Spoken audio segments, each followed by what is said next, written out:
Today we're going to make a easy crockpot pork tenderloin recipe. We're going to start off by putting half a cup of beef broth into our crockpot. It's going to go on the bottom there.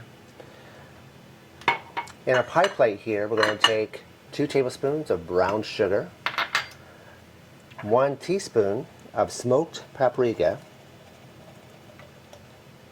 Hopefully I don't. I'm measuring dangerously there. We're going to do 1 teaspoon of garlic powder, 1 teaspoon of onion powder, 1 teaspoon of chili powder,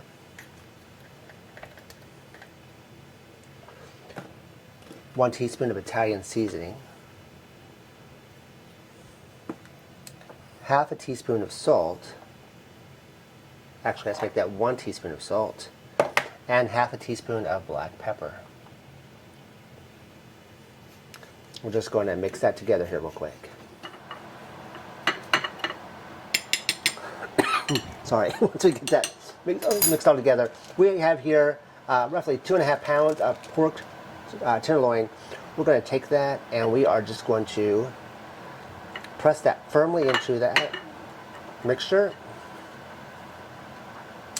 Set it into our beef stock in our crock pot.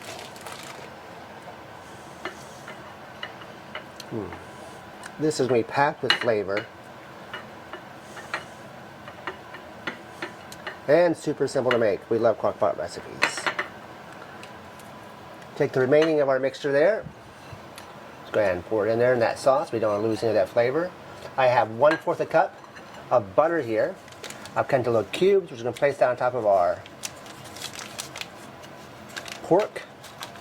We're going to cook this on high.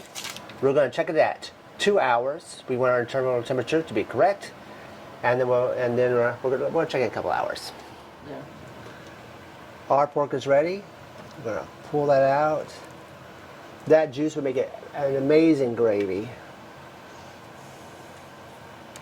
Anyway, this is a very delicious pork tenderloin recipe in the crock pot.